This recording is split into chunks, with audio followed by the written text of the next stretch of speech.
Me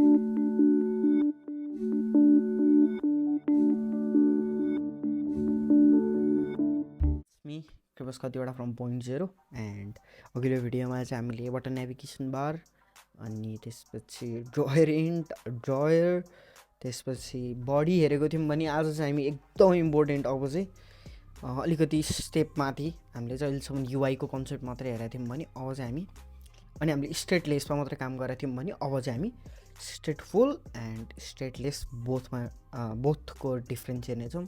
so आज चाहिँ हामी स्टेटलेस भने के हो र स्टेटफुल भने के हो त्यो हेर्नेछौँ। अनि स्टेटफुलमा कसरी काम हुन्छ, स्टेटलेसमा कसरी काम हुन्छ, अनि स्टेटफुलको लाइफ साइकल के छ भन्ने कुराहरू आज हामी सबै हेर्नेछौँ है त। सो सबै कुराहरू नयाँ अगाडि हेर्नुभन्दा अगाडि हामी के गर्थ्यौँ, एउटा फाइल बनाउँथ्यौँ। सो यसलाई म अहिले स्टेटफुल विजेटै लेख्थ्यौँ है, स्टेटफुल विजेट भनेर लेख्थ्यौँ। ओके अब हेर्नु स्टेटफुल, ओके मैले मिस्टेक लेखेको छु बट भइहाल्यो, स्टेट एफयुएलएल भएछ, चेन्ज गरिहालौँ है ल। स्टेटफुल विजेट। सो स्टेटफुल विजेट अब कसरी बनाउने, हामीले पहिला स्टेटलेस कसरी गर्थ्यो, एसटीएलईएसएस होइन, स्टेटलेस यसरी गर्ने बित्तिकै अब हामीले यहाँ केही कुराहरू लेख्थ्यो होला, स्टेटै लेखौँ, स्टेटलेस सरी स्टेटफुल भएछ फेरि यो चाहिँ। ओके यसलाई स्टेटलेस कसरी गर्थ्यो, स्टेटलेस यसरी गर्थ्यौँ है। अनि हामी के गरिदिन्थ्यौँ, प्लेस होल्डरको ठाउँमा के राखिदिन्थ्यौँ, स्क्याफोल्ड राखिदिन्थ्यौँ। ओके सो यति गरी हाम्रो स्टेटफुल हुन्थ्यो। अब स्टेटफुलमा के छ हेरौँ है त। सो स्टेटलेसमा के छ हेरौँ, सरी मैले स्टेटफुल भने। सो अब चाहिँ हामी यो स्टेटलेसमा के छ हेरौँ, क्लास छ, स्टेटलेस छ, नेम हो, अब तपाईँले जे राख्दा नि हुन्छ है, स्टेटलेस विजेट, यसभित्र एउटा कन्स्ट्यान्ट छ, यसलाई हामी अहिले केही पनि गर्दैनौँ, यो नराख्दा पनि हुन्छ है, यो नराख्दा पनि हुन्छ तर राखिराखौँ। सो अनि ओभरराइड गर्छ, विजेट छ, बिल्ड छ। यो बिल्डले के गर्छ भने यो तपाईँको कुनै पनि विजेटहरूलाई बिल्ड गरिरहन्छ है। सो यसको काम चाहिँ बिल्ड गर्ने। तपाईँले यहाँ होभर गरेर हेर्नुभयो भने के गर्छ भने यसको फ्रेमवर्क यो चाहिँ फ्लटर फ्रेमवर्कले नै दिएको बिल्ड हो है।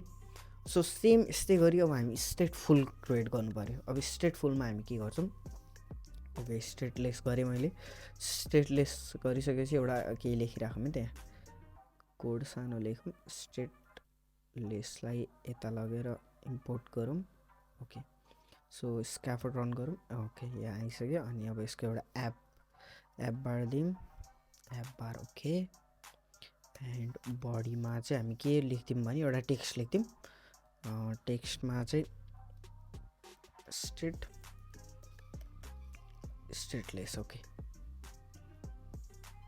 स्टेटलेस, यसलाई चाहिँ हामी सेन्टरले ऱ्याप गर्थ्यौँ है त। ल यति गरिसकेपछि के हुन्छ भने त स्टेटलेस भन्दा आयो नि है। ओके अब स्टेटलेस र स्टेटफुलको डिफ्रेन्स हेरौँ। पहिला सुरु अब स्टेटलेस गरी हेरौँ, अब हामी स्टेटफुल कसरी बनाउने भन्ने हेरौँ। सो एफयुएल सरी नट एफयुएल स्टेटफुल हानिसकेपछि तपाईँले के लेख्दैन, स्टेटफुल स्टेटफुल है, विजेट चाहिँ लेखेको छैन। सो स्टेटलेस हो, स्टेटफुल है। अब तपाईँले स्क्याफोल्डसम्म म कपी गरिदिन्छु। ओके अनि यो प्लेस होल्डरमा लगेर तपाईँले यो राख्न सक्नुहुन्छ। ओके है त। अनि तपाईँले यतिलाई कमेन्ट गरिदिनु भयो भने अब यसलाई लगेर नि इम्पोर्ट गर्नु पऱ्यो, यो एउटा क्लास नेम हो, लगेर यहाँ इम्पोर्ट गरिदिएँ। मैले केही नै गरेको छैन है, फेरि तपाईँहरू कन्फ्युज हुनु होला केही गरेको छैन। सो स्टेटफुलमा यो काम कसरी हुन्छ, स्टेटफुल भनेको यति। अब स्टेटफुलमा अलिकति कोड धेरै देख्नुभयो होला, तर यहाँ कोड केही पनि धेरै कुराहरू छैन। यहाँ हेरौँ है त, यसलाई नै अनकमेन्ट गरिदिउँ। सो पहिला हामी कोड बेसिसमा हेर्छौँ र मेन यो दुइटाको डिफ्रेन्स के हो भने हामी एकैछिनमा हेर्छौँ। सो स्टेटफुल छ, स्टेटलेस छ, यतिसम्म सेम। यहाँ स्टेटलेस विजेट भनेको छ, स्टेटफुल विजेट भनेको छ, यो सेम भइहाल्यो, कन्सटेन्ट सेम भइहाल्यो। ओभरराइड पछि सिधै के छ, यहाँ के छ, ओभरराइड पछि विजेट बिल्ड भएको छ भने यहाँ के भएको छ, ओभरराइड पछि स्टेटफुल अब क्रिएट स्टेट। सो यो क्रिएट स्टेट भनेको के हो, यो क्रिएट स्टेटले के गर्छ भने इट रिटर्न्स एन इन्स्ट्यान्ट, अब यसको चाहिँ होइन इन्स्ट्यान्ट अफ स्टेट के है। यो स्टेटको चाहिँ अब के गर्छ भने स्टेट चाहिँ यसमा हुन्छ है, यो स्टेटफुलमा अब स्टेटको कुराहरू लेख्न मिल्छ, भन्न खोजा, यसले क्रिएट गर्न खोजा क्या त्यो कुरालाई चाहिँ।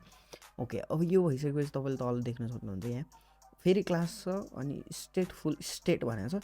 अब चाहिँ योभन्दा तलतिर हामीले स्टेट पनि लेख्न मिल्छ भने है त। ओके, ओभरराइड त हामीले पहिलेदेखि छ ओभरराइड विजेट। अब बिल्ड भने पनि, अब बिल्ड भनेको चाहिँ के हो भने यसमा पनि सेम त्यही कन्सेप्ट है। सो बिल्डले चाहिँ बिल्ड फङ्सनको काम गर्छ है त। सो अरू त के छ, रिटर्न स्क्याफोल्ड सेम नै छ। सो यति गरिसकेपछि यो कमेन्ट गरिदिँदा पनि हुन्छ, हामीले उतापट्टि स्टेटफुललाई इम्पोर्ट गरिसक्यौँ। सो हेर्नु त काम एउटै नै हो, केही पनि फरक छैन। सो अब चाहिँ हामीले यहाँ सेट स्टेटहरू हेर्न मिल्छ होइन। अब जस्तै यहाँ सेट स्टेटहरू छन्। अब तपाईँले अर्को नि स्टेटफुल यहाँ बिचमा बनाउन सक्नुहुन्छ है त। सो अब सेट स्टेटको हामी हेर्छौँ। त्यसपछि इनिट स्टेट छ होइन। त्यसपछि अब अरू बिल्डको त हामीले हेरिहाल्यौँ होइन। अरू पनि धेरैवटा कुराहरू हुन्छन्। सो हामी त्यो एचटिटिपी रिक्वेस्टहरू गर्दाखेरि एकदमै धेरै कुराहरू हेर्छौँ है, त्यो विशेष गरी त्यहाँ। सो अहिले चाहिँ हामी स्टेटफुल र स्टेटलेसको मात्रै कुरा गरिरहेका छौँ। सो त्यो भएर अब दुइटाको कम्पेरिजन गरौँ है त। स्टेटफुलमा के एभाइलेबल छ र स्टेटलेसमा के एभाइलेबल छ। ओके, सो मैले सर्फेस मोटामोटी कुरा भनिहालेँ। अब यता हेरौँ। सो स्टेटलेस भनेको के हो भने यो चाहिँ स्टेटलेस विजेट आर स्ट्याटिक विजेट। सो यो चाहिँ के हुन्छ नि, एकचोटि बनेपछि अब जस्तै यो टेक्स्ट हो नि, एकचोटि बनेपछि अब यो कहिले पनि चेन्ज हुँदैन, अथवा चेन्ज त हुन्छ तर ऱ्यान्डमली टेक्स्टहरू पनि चेन्ज हो। हेडिङहरू त चेन्ज भइहाल्छ, त्यो सब हेडिङहरू होइन तिनीहरू चेन्ज हुँदैन नि, त्यस्तो भन्न खोजा है। यो चाहिँ स्ट्याटिक हुन्छ भन्न खोजा। They do not depend on any data change or any behaviour change. So यहाँ डाटा चेन्ज अब स्टेटलेसमा चाहिँ डाटा चेन्ज नहुने कुराहरू धेरै हुन्छ होइन। जस्तै कि आइकन्सहरू भयो, टेक्स्टहरू भयो है, त्यस्तो चिजहरू जुनमा चाहिँ डाटा चेन्ज हुँदैन, त्यो धेरै हुन्छ। फर इक्जाम्पल आइकन्स होइन त। अनि रेस बटन भन्ने छ। यो रेस बटन चाहिँ हामीले हेरेको छैनौँ। सो मटेरियल बटन भनौँ है। यो इनोड चाहिँ सबै के हो, स्टेटलेस हो है त। सो स्टेटलेस विजेट do not have a state. So main कुरा हो स्टेटलेस विजेटसँग स्टेट हुँदैन, त्यही भएर कुनै पनि डाटाहरू चेन्ज हुँदैन। सो यहाँ पनि हेरौँ त के भन्दा स्टेटफुल विजेट्स आर डाइनामिक विजेट। यस्तो विजेटहरू हुन्छ तिनीहरू चाहिँ डाइनामिक हुन्छ, चेन्जेबल हुन्छ है। They can be update during run time base. So run time app चल्दै त्यो डाटाहरू चेन्ज हुनसक्छ। सो तपाईँले कुनै पनि बटनमा क्लिक गर्नु भने 1 2 3 4 5 6 7 8 9 10 हुँदै जान्छ नि, त्यो भन्न खोजा है। So stateful widgets have an internal state. So stateful विजेट आफैमा पनि आफैभित्र पनि उसले एउटा स्टेट दिन्छ है, जसले गर्दाखेरि चाहिँ के हुन्छ, रेन्डरिङ भइरहन्छ है त होइन त। And can rerendering if the input data change or if विजेट स्टेट चेन्ज है त। भनेको मतलब रिरेन्डरिङ भइरहन्छ, चेन्ज भइरहन्छ भन्नु। जस्तै कि चेक बक्सहरू कुनै पनि बक्समा क्लिक गर्नुभयो भने होइन, स्लाइडरहरू भयो है। सो अहिले यसरी हेर्दाखेरि चाहिँ तपाईँले केही कुराहरू नबुझेको हो कि जस्तो फिल हुन्छ। तर हामीले जब हामी काम गर्दै जान्छौँ अबको भिडियोहरूमा चाहिँ हामी स्टेटलेस प्लस स्टेटफुल दुइटैलाई हेर्दै जान्छौँ है। अब यहाँ के भनेको छ, यो पोइन्ट मैले छुट्टा थिएँ। स्टेटलेस विजेट do not have a state, main कुरा। अनि they will be render once and will not be update होइन है।